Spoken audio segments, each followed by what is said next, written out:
yang satu lebih baik daripada yang lain.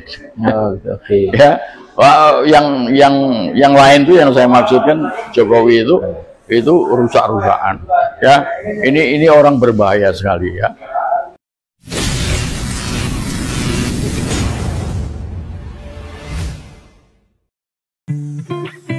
Joko Widodo atau Jokowi barangkali akan dicatat sejarah sebagai Presiden Indonesia yang paling kontroversial, tak hanya dalam hal kebijakan-kebijakannya yang banjir kritik dan penolakan seperti kebijakan menerbitkan Perpu Cipta Kerja, merevisi Undang-Undang KPK, menggagas proyek IKN dan kereta cepat, tetapi juga tentang latar belakang keluarga dan pendidikannya.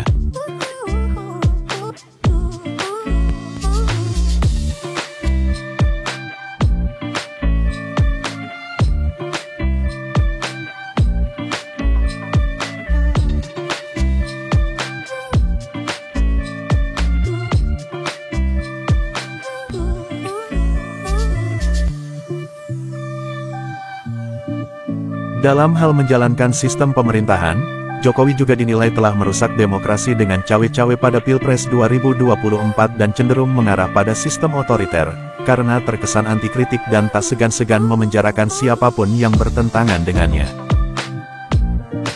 Habib Rizik Syihab merupakan salah satu contoh bagaimana ulama vokal ini pada tahun 2021 dipenjara 4 tahun hanya karena sebelum hasil tes swabnya saat dirawat di Rumah Sakit Umi Bogor keluar, dia mengatakan dirinya baik-baik saja, tidak terkena COVID-19. Habib Rizik dipidana dengan tuduhan menyebarkan kabar bohong yang meresahkan, dan ulama ini memang berada pada posisi berseberangan dengan pemerintahan Jokowi, bahkan tak mau mendukungnya. Karena gaya kepemimpinannya itu pemerintahan Jokowi sempat dibanding-bandingkan dengan Orde Baru, pemerintahan yang dipimpin Presiden Soeharto dan digulingkan mahasiswa melalui People Power pada Mei tahun 1998 karena menganut sistem pemerintahan otoritarianisme. Pendukungnya mengatakan, pemerintahan Jokowi lebih baik dari pemerintahan Soeharto. Tetapi pihak yang berseberangan alias oposisi mengatakan sebaliknya. Bagaimana pendapat Sri Bintang Pamungkas? Yuk, kita simak pernyataan tokoh yang berseberangan dengan Orde Baru dan pemerintahan Jokowi ini. Konten ini kami buat karena pada Oktober tahun 2024 masa jabatan Jokowi sebagai Presiden selesai, dan itu hanya tinggal 3 bulan lagi.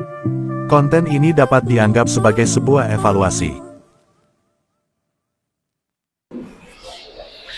Jadi membandingkan kedua sosok tersebut, situasinya lain.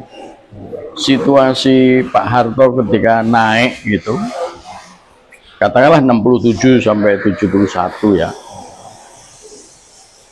itu tidak sama dengan naiknya Jokowi. Kalau Pak Harto dulu, ya dua-duanya ketika itu mayoritas punya harapan, ya.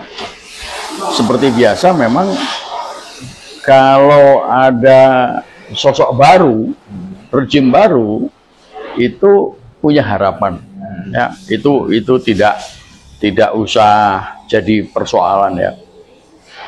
Nah, harapan kita pada waktu itu kepada Pak Harto adalah bahwa beliau bisa menyelamatkan Indonesia dari kejahatan komunis, dan bahkan keinginan dari pihak komunis yang sudah lama untuk mengubah Pancasila dan ya Republik ini, ya. Dan Pak Harto berhasil meyakinkan kepada rakyat bahwa bahaya komunisme itu sirna. Dan Pak Harto juga memberi harapan kita, karena beliau ketika menyampaikan Orde Baru, menggantikan Orde Lama itu, beliau mengatakan bahwa sekarang ini adalah ordenya pembangunan. Berikutnya, beliau menampilkan sosok-sosok teknokrat yang luar biasa, yang juga memberikan harapan kepada kita.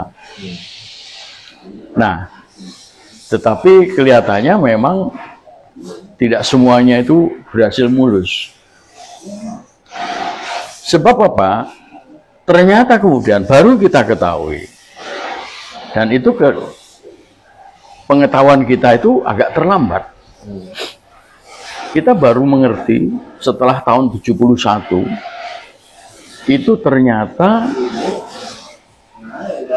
Indonesia dibawa oleh para teknokrat itu ke dalam suatu persekutuan dengan Barat. Di satu pihak kita mendapatkan dana dari IGGI, Intergovernmental Group on Indonesia. Itu beberapa tahun pertama, 5 tahun pertama itu kita mendapat 5 miliar US dollar per tahun. Dan sebagai imbalannya, kita ini menyerahkan banyak sumber daya alam kita, termasuk hutan, kepada mereka, kepada pihak Barat ini, ya. Nah, yang kita lupa adalah bahwa pihak Barat itu, terutama Eropa dan Amerika, ya, juga Kanada, maksudnya itu Amerika Utara, ya, itu mantan kolonialis. Nah, ini yang kita nggak pernah sadar, seakan-akan Barat dengan pikiran-pikiran demokrasinya itu akan berbuat baik sama kita. Ternyata enggak. Dan itu kesalahan itu. Saya katakan terlambat itu karena sejak tahun 55 ternyata Pak Widjojo yang memimpin para teknokrat itu tidak suka dengan pemerataan, tidak suka dengan sistem demokrasi ekonomi, tidak suka dengan sistem perekonomian disusun sebagai usaha bersama berdasarkan asas kekeluargaan.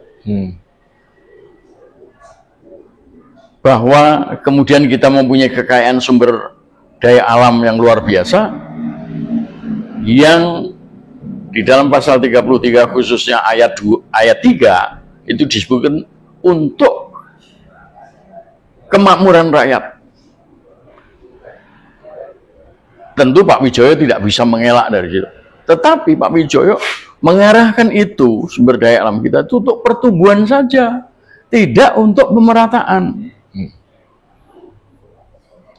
Sehingga akibatnya secara singkat bisa dikatakan fundamental ekonomi Indonesia itu ropos juga.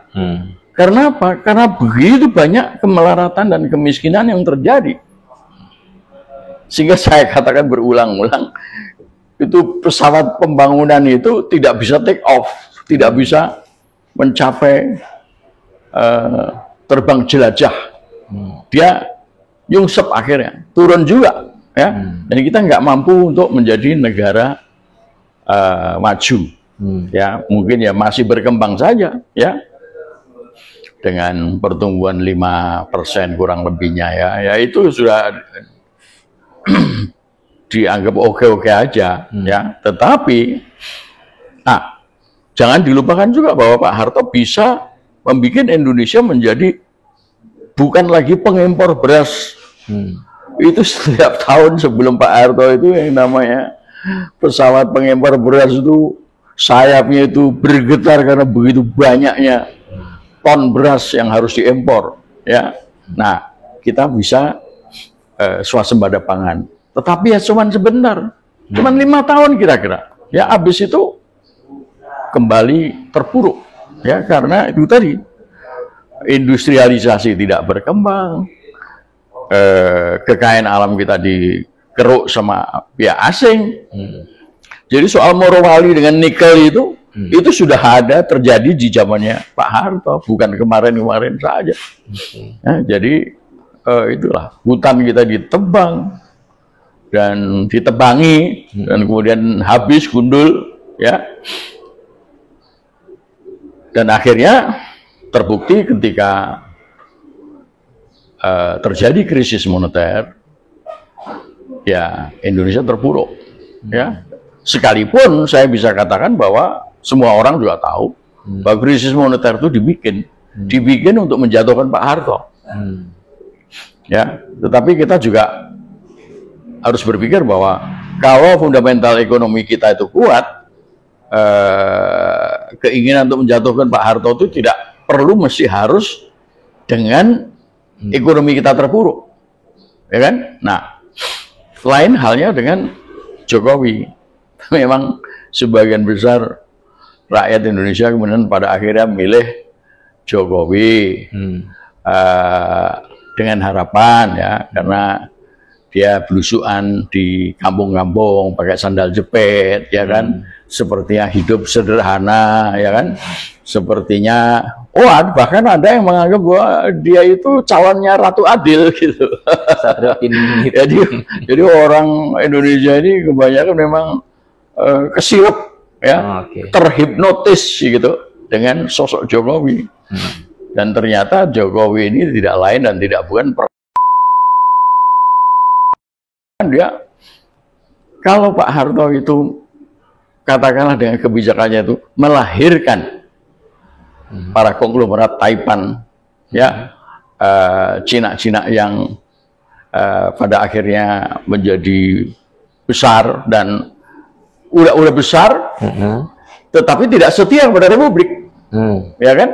Nah, kalau Jokowi ini di situ dia memang mengulangi Pak Harto, tapi dia lebih bekerja sama dengan para Cina itu.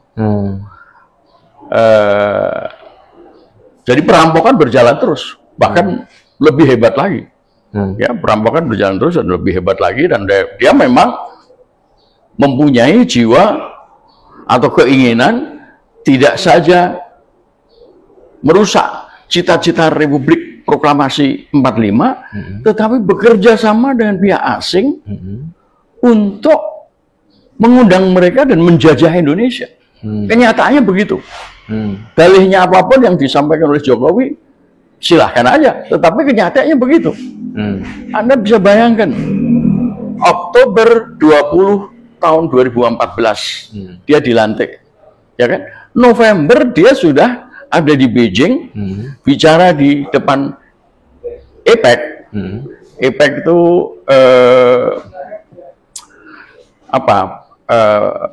Asosiasi Perekonomian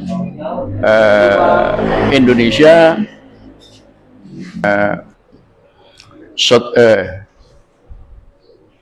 APEC itu Asosiasi Perekonomian Ekonomi Asia, ya, Asia Pasifik, Asia Pasifik Economic Conference, ya, itu November dia sudah ke sana dan bilang atau bicara tentang tol laut, ya, dan poros maritim. Iya. Di mana tol laut dan poros maritim itu tidak lain adalah rencana besar Cina, RRC, untuk menggalang kekuatan jalan sutra laut. Kalau dulu Genghis Khan, Kubilai Khan itu sutra darat, ya, jalan sutra darat, ini sutra laut. Lewat Laut Cina Selatan, dan kemudian mau, ya, Asia Selatan itu termasuk Asia Tenggara itu dikuasai sama mereka. Proyek obor ya Pak itu? Ya, obor. One Belt One Road. One Belt One Road. Ya, itu sebetulnya ya mau tol laut. Yes. Ya. Jadi jalan sutra laut namanya. Ya. Mengutip zamannya Cina dikuasai Mongol. Nah, jadi Jokowi sudah begitu. Lalu Maret 2015 itu Wakil Perdana Menteri Cina itu datang berkunjung ke Indonesia, dan di UI, Universitas Indonesia Fakultas FISIP, ya, Ilmu Politik dan Sosial dan Politik, mengatakan bahwa akan ada pertukaran pemuda sebanyak 10 juta orang, ya, seakan-akan Indonesia kirim 10 juta, Cina-nya kirim 10 juta, ternyata enggak, orang Indonesia-nya enggak ada yang mau ke sana. Ya, ternyata yang masuk adalah orang-orang Cina. Itu Maret 2015. Ya, belum 1 tahun dia itu menjadi presiden. Itu sudah begitu. Jadi keinginannya memang mau memasukkan orang Cina agar Cina itu menjajah Indonesia dengan cara asimetrik war, ya, perang asimetrik. Jadi nggak kelihatan mereka masuk ke Indonesia seperti tenaga kerja, turis dan sebagainya, tetapi kemudian kayak air yang mengalir ke tanah itu merembes kemana-mana, ya.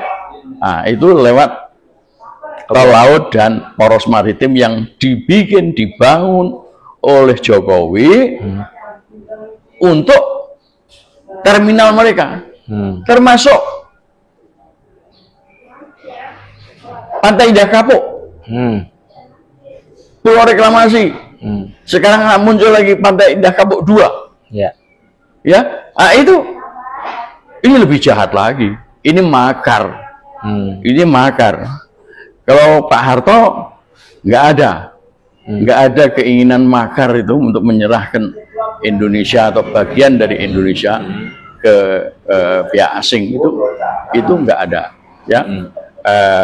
Memang kemudian akhirnya kecolongan di zaman Habibie, Timur lepas, ya, Timur lepas. Itu makar juga. Itu kalau kita membaca pasal 106 KUHP, itu makar, ya. Ya, tapi waktu itu memang ada tekanan dari internasional, ya. Nah, sekarang kalau ini Jokowi sengaja, ya. Nah, kalau kita mendengar ulasan banyak orang tentang Pantai Indah Kapuk 2, itu wilayah rakyat itu, wilayah laut rakyat itu sudah dipatokin menjadi miliknya Aguan. Seakan-akan mengaku dia itu developer yang akan membangun pantai utara Jawa, Jakarta dan Tangerang dan Banten, ya kan? Itu makar itu. Nah, di belakang Aguan itu ya Jokowi dengan pikiran program strategi nasional. Strategis nasional. Jadi ini terus berlanjut, ya, dari periode pertama sampai sekarang. Si Jokowi itu saya gambarkan sudah sekarat, ya. Itu masih aja dia berusaha untuk menjajah Indonesia, memberikan wilayah Indonesia, rakyat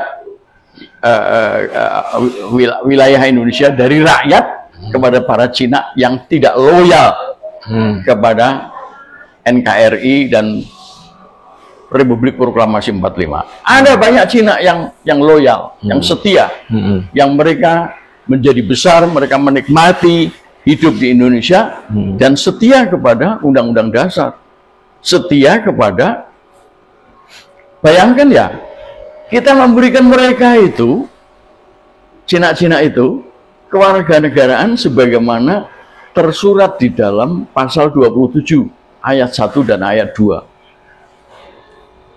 Bahwa setiap warga negara Indonesia mempunyai hak untuk kehidupan yang layak, ya, untuk memperoleh pekerjaan dan kehidupan yang layak bagi kemanusiaan. Itu untuk warga negara, baik warga negara keturunan maupun bangsa Indonesia, pemilik Republik ini. Disebutkan pula bahwa setiap warga negara mempunyai hak yang sama di depan hukum dan pemerintahan, dan wajib menjunjung tinggi hukum dan pemerintahan itu. Ya, jadi ya memang di zaman Pak Harto, di zaman SBY, zaman Jokowi apalagi, ya, itu ada semacam apa ya, kalau orang Eropa itu mengatakannya minoritas itu mendapat tekanan dari mayoritas pribumi. Nah, seperti itu. Mereka nggak tahu, nggak menyadari bahwa yang terjadi adalah sebaliknya. Ya, mereka itulah yang kemudian tidak loyal kepada Republik, tidak loyal kepada pribumi, tidak loyal kepada rakyat Indonesia, bahkan memusuhi Islam yang mayoritas, ya, mengakibatkan terjadinya keadaan yang terbalik ini. Ya, yang minoritas yang kaya raya gemerlapan, ya kan, sedang yang mayoritas pribumi itu melarat, miskin, ya, dan tercederai lah, gitu. Nah, jadi 30 tahun di zamannya Soeharto dibanding dengan 10 tahun zamannya Jokowi itu seperti langit dan bumi, ya, sangat berbeda. Meskipun pada akhirnya kita juga menunjukkan bahwa selama puluhan tahun, ya, itu fundamental ekonomi Indonesia itu kropos, sehingga rakyat Indonesia mayoritas tidak mampu mandiri dan tetap melarat, mengais-ngais sampah, ya, seperti keadaannya sekarang. Pak Bintang, menurut Bapak apa yang membuat Pak Jokowi gitu ya seolah-olah memang sengaja mendatangkan Cina ke sini biar kita dijajah gitu ya?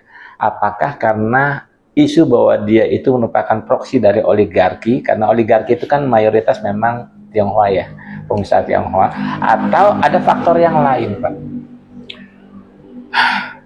Ini yang dalam buku saya itu saya tulis 2014, dan saya luncurkan tanggal 1 Juni 2014. Tapi saya sudah menulis tentang Jokowi. Jadi Jokowi ini memang kalau saya lihat sejak kecilnya itu sakit jiwa. Jadi dia itu mempunyai skizofrenik akut, ya. Sayangnya sampai hari ini tidak ada seorang psikolog, psikiater, ya, dokter yang belajar mengenai psikologi yang mengulas soal Jokowi. Indikasinya apa, Pak?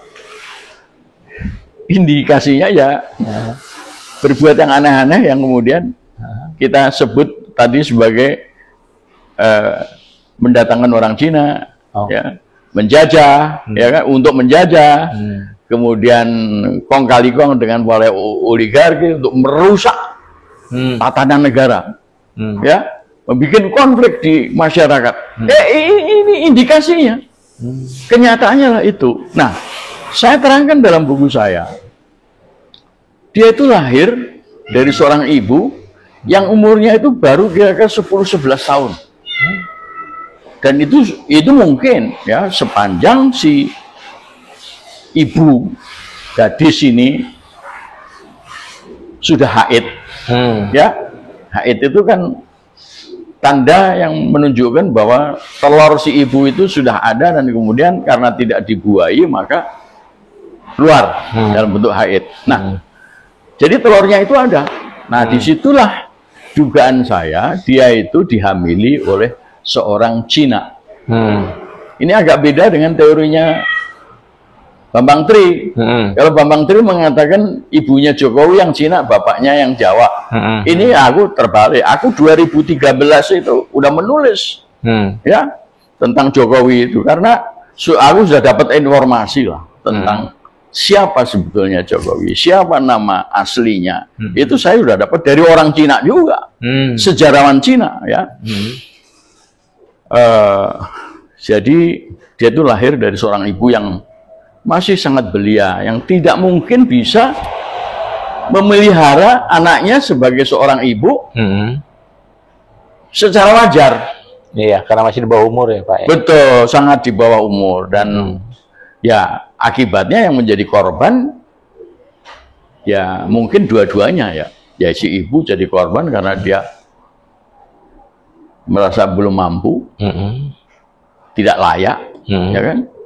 Lalu si Jokowi terlantar, terlantar hidupnya. Iya Pak, berarti isu bahwa jarak usia Jokowi dengan ibunya 10 tahun ternyata benar ya? Ya itu awalnya Jokowi sendiri yang menulis. Oke. Saya mendengar begitu, tetapi kemudian diubah menjadi beda 15 tahun. Oke. Iya, ya, dia kan suka mengubah-ubah, termasuk mengubah ijazah dan sebagainya gitu kan. Tapi yang pertama kali saya dengar adalah seperti itu, ya. Namanya juga Uwi Hong Leong, ya. Ya, jadi bapaknya itu pasti C-nya C Uwi. Tetapi kemudian begitu si Orok ini lahir, bapaknya kabur, ya. Jadi ini memang situasi Jokowi, ibunya Jokowi itu dihamili, lalu dititipkan atau dipelihara oleh komunitas di situ, ya.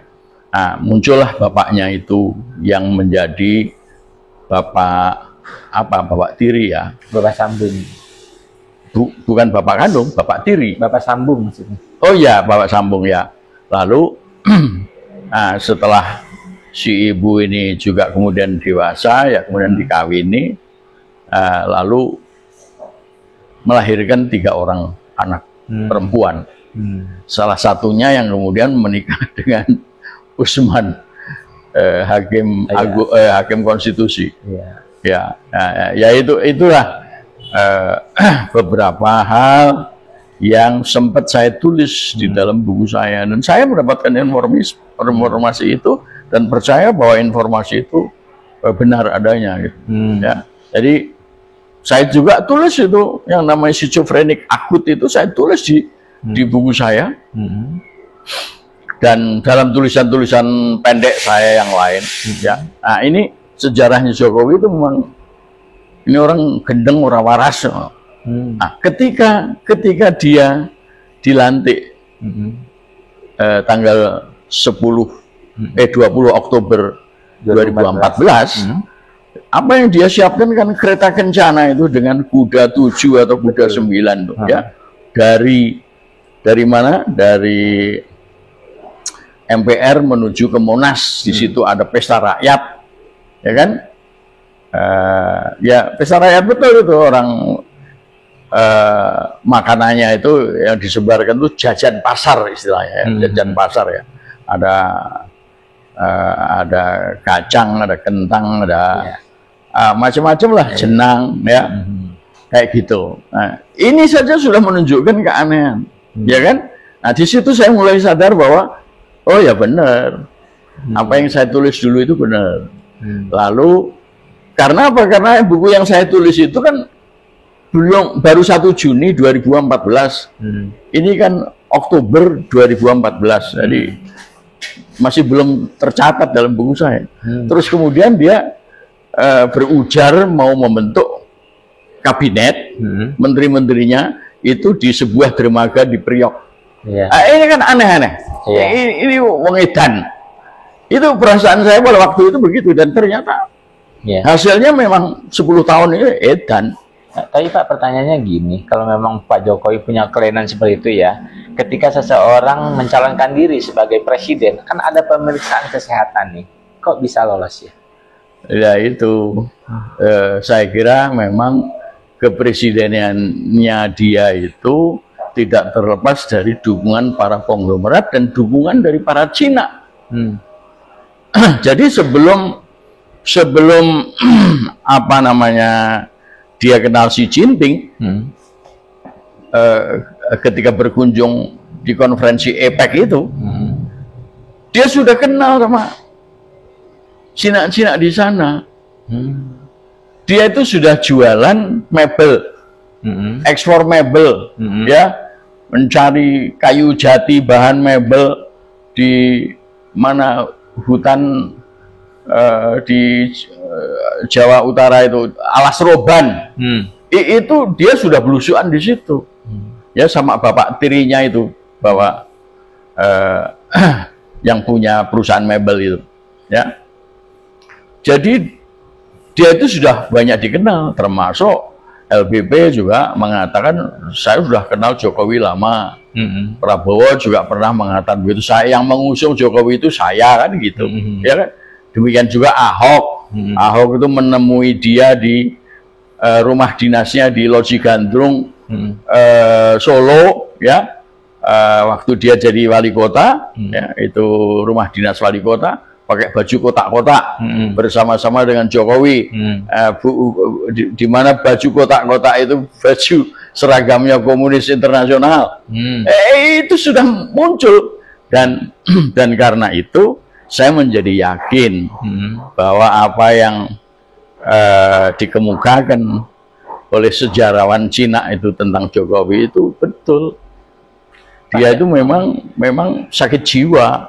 Pak, yang menarik gini, kalau memang dia punya schizophrenia gitu ya, yang saya tahu ada ilmuwan terkenal yang juga punya penyakit seperti itu, misalnya kayak Einstein, katanya punya. Kenapa? Einstein, katanya punya. Einstein, Albert Einstein. Dia katanya juga menderita schizophrenia kayak gitu. Kemudian juga ada lagi Plato atau siapa gitu. Dan apakah memang orang-orang seperti itu punya kecenderungannya cerdas atau gimana ya, Pak? Katanya Einstein juga begitu katanya. Terus ada lagi yang penerima Nobel siapa tuh Pak, yang difilmkan dengan judul Beautiful Mind. Ya. Dia itu kan gimana ya? Misalnya ya, ini contoh ya, penerima Nobel Prize juga ya, Einstein. Ya, Einstein itu ya punya kelainan. Ya, dia itu bahkan sekolah aja sampai SMA aja nggak tamat ya. Tetapi dia mempunyai kecerdasan matematik ya, sampai akhirnya dia bisa membuktikan bahwa memang benar adanya bahwa ada kekuatan yang bisa menciptakan alam semesta ini. Ya, dugaan saya Einstein juga belajar mengenai Al-Qur'an ya. Di situ dijelaskan bahwa Allah itu memang menciptakan apa itu namanya, alam semesta itu dalam 6 masa ya, dan lain-lain lah. Nah itu memang ada kelainan, tapi jiwanya bukan jiwa seperti jiwa jahat seperti Jokowi. Berarti kalau di dalam schizophrenia ini itu ada semacam apa ya, keinginan yang besar, megalomania, ya, ingin mencapai sesuatu, tetapi dilakukan dengan cara-cara yang tidak wajar. Maka saya katakan itu sakit jiwa. Tapi kalau Einstein nggak bisa, nggak seperti itu. Demikian juga banyak tokoh-tokoh dunia yang juga mempunyai semacam problem kejiwaan, tetapi tidak jahat. Ini jahat. Jadi dia mempunyai rasa dendam ya, mungkin ya, karena bapaknya itu, kemudian dia tahu bapaknya itu Cina, ya kan? Dia mempunyai rasa dendam terhadap orang-orang pribumi yang secara sembarangan membenci Cina. Nah, itu terjadi kontradiksi di dalam jiwanya ya, yang kemudian membuat keputusan akhir ya, pribumi harus dilenyapkan. Islam juga harus dilawan. Yang terjadi seperti itu. Jadi 10 tahun kepemimpinan Pak Jokowi, bagaimana Bapak melihat Indonesia sekarang? Ya rusak-rusakan, dan kalau dilanjutkan itu bisa rusak betul, dan bisa hilang. Ya, Republik Indonesia yang kita pernah cita-citakan itu hilang, ya, dikuasai oleh pihak lain. Ya, ada asingnya dari RRC, mungkin Amerika juga ikut nimbrung, ya. Lalu jangan lupa ini Cina-Cina di dalam negeri ini udah mulai siap. Jadi peristiwa Partai Indah Kapuk 2, ya, kita nggak boleh melupakan Partai Indah Kapuk 1. Di zamannya Pak Harto, Partai Indah Kapuk 1 itu masih belum apa-apa. Tapi setelah kemudian dipegang oleh siapa Anies Baswedan itu menjadi luar biasa. Nah itu kemudian terjadi reklamasi juga, ya pulau-pulau reklamasi itu juga hasilnya dari Anies Baswedan. Lalu muncul PIK 2, program apa namanya, program strategi nasional, ya. Padahal ini kan beberapa bulan lagi Jokowi udah habis ini, ya kan? Harusnya kan dia sadari dan dia gunakan waktu yang tersisa itu untuk memperbaiki citranya. Tapi enggak, dia malah bikin IKN, ya kan? Dan gagal, ya kan? Apa saja yang dia pegang gagal, ya. Padahal itu semua bukannya memperbaiki keadaan republik, keadaan rakyat, tapi justru menghancurkan. Ya, kalau kita mendengar omongannya saudara Said Didu, ya, bahwa apa itu namanya, bagian-bagian dari pantai utara itu udah dipatokin, ya, dipaksa rakyat nelayan membeli dengan harga, menjual dengan harga Rp5.000, tapi dijualnya jutaan, ya kan? Nah ini semua merusak. Dan ingat ya, ketika Allah menciptakan manusia itu, malaikat itu sudah mencoba mengingatkan atau bertanya, ya Allah, kenapa kau menciptakan manusia yang akan mengalirkan darah dan membuat kerusakan di muka bumi? Inilah Jokowi itu membuat kerusakan di muka bumi. Ya, Pak Harto nggak begitu. Ya ada Pak Harto ada salahnya di dalam mengelola republik ini, ya. Tetapi tidak membuat kerusakan di muka bumi. Ini Jokowi melakukan itu. Artinya Pak, antara Pak Jokowi dengan Pak Soeharto lebih bagus yang mana, Pak? Ya, kalau kita bicara mengenai Republik Indonesia Proklamasi 45, ya nggak ada yang benar, Tetapi kalau kemudian soal apa ya, bagus dan tidak bagusnya, dua-duanya nggak bagus lah, ya. Tetapi yang satu lebih baik daripada yang lain. Ya. Yang lain tuh yang saya maksudkan Jokowi itu rusak-rusakan, ya. Ini orang berbahaya sekali, ya. Hanya dalam waktu yang beberapa bulan lagi dia sudah meninggalkan dunia fana, ya. Tetapi apa namanya?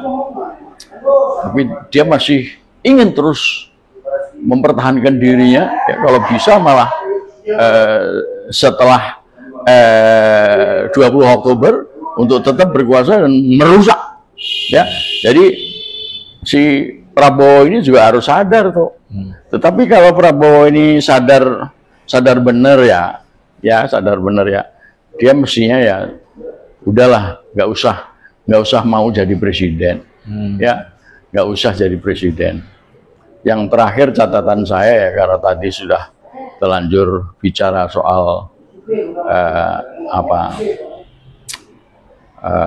atau kita tunda nanti, ya.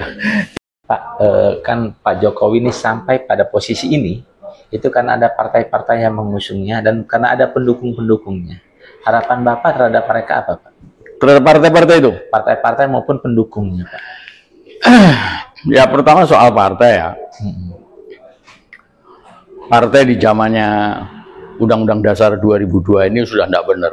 Oke. Saya tidak mengatakan bahwa partai di zamannya Pak Harto yang hanya 3 itu, ya, PDI, P3, dan Golkar itu benar. Itu nggak benar juga. Nggak benernya begini, ya. Partai itu sebetulnya dibentuk untuk memudahkan membagi masyarakat yang begitu banyak. Yang saya katakan banyak itu tidak mesti harus 280 juta seperti Indonesia, negara 4 berpenduduk tertinggi, ya, nomor 4 tertinggi. Tapi 100.000 atau 1 juta itu pun sudah sangat banyak. Bagaimana Anda mau memilih wakil mereka? Ya harus dibagi-bagi dulu. Ya, dibagi-bagi dulu, baru kemudian kelompok-kelompok ini bisa mengusulkan wakil-wakilnya, ya kan? Sehingga menjadi gampang di dalam pemilihan umum, ya kan? Jadi partai-partai itu memang dibentuk untuk memudahkan, nantinya mereka di lembaga kerakyatan berdasarkan hikmah kebijakan dalam permusyawaratan perwakilan, ya kan? Nah, jadi begitu mereka sudah mendapatkan wakilnya dan lalu di dalam pemilu wakil-wakil tersebut menang, ya kan? Itu hubungan antara si pemenang wakil-wakil itu dengan partainya itu udah hilang. Harusnya begitu, ya. Jadi kesetiaanku kepada partai hilang pada saat kesetiaanku kepada negara muncul. Ya, jadi begitu mereka sudah disahkan menjadi wakil rakyat, mereka setia kepada negara, setia kepada rakyat yang memilihnya, tidak lagi kepada partai. Partai itu hanya sekedar alat, ya kan? Nah, di zamannya Pak Harto nggak begitu. Ketua partai itu justru dipasang, ya, untuk mencari tahu siapa wakil-wakil yang setia kepada negara atau pemerintah. Yang nggak setia kepada pemerintah di-recall. Yang disuruh merecall adalah ketua partai atau ketua fraksi. Nah, ini berjalan terus sampai sekarang.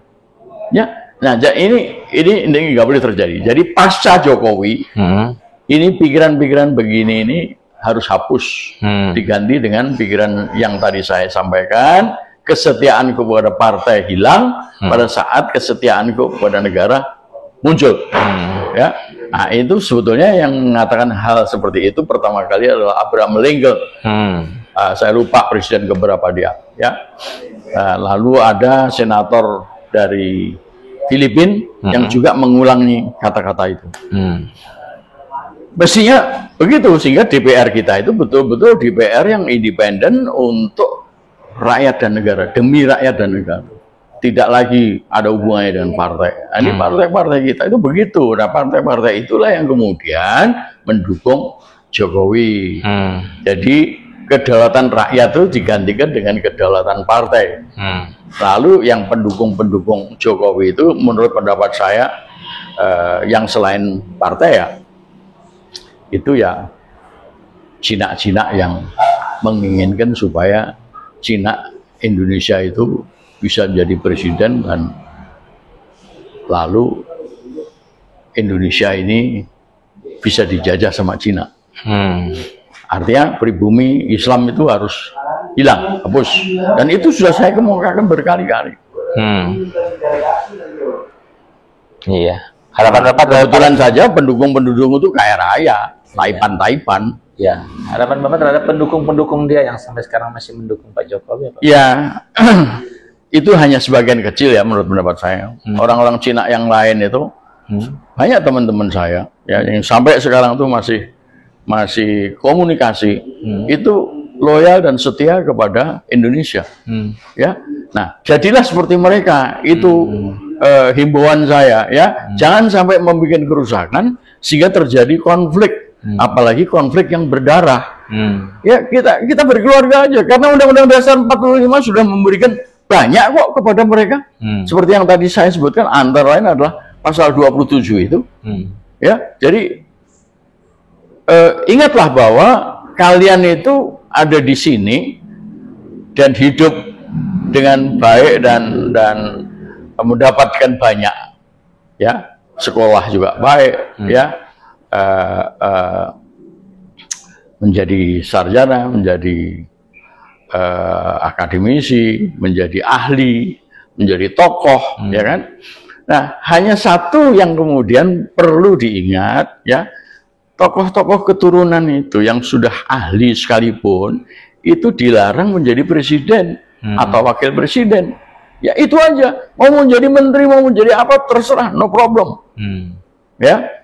Ya, jadi himbauan saya lah seperti itu. Demikian juga partai.